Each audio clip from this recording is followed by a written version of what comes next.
very eastern part of Macedonia lies the town of Bereval.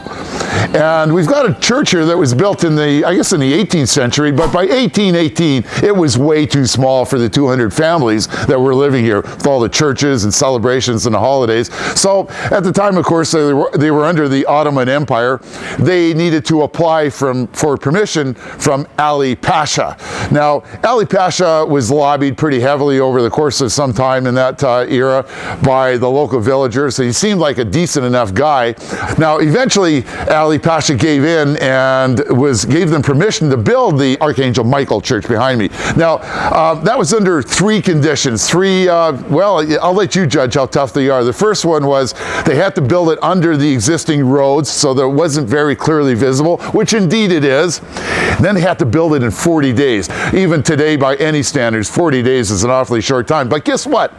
They did it. But the third one was really tough because they promised that the youngest daughter of the priest in the church at that time had to be pledged to the harem of Ali Pasha.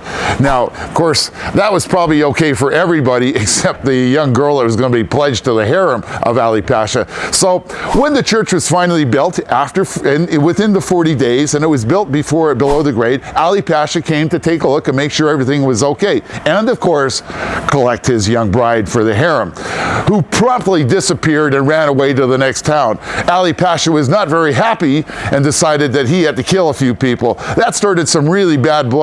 Over the years, there was small infighting going on between the local people and the people loyal to Ali Pasha. Eventually, Ali Pasha was killed in a revolution, and the priest who was still in jail by Ali Pasha was released. And since that time, this church has been continually occupied by nuns. And here we are right into the 20th century, and it's still been occupied by nuns. And it was done so completely right through the communist era as well. So this particular church is unique in the fact that it's been continuously occupied by nuns ever since the church was built in 1818.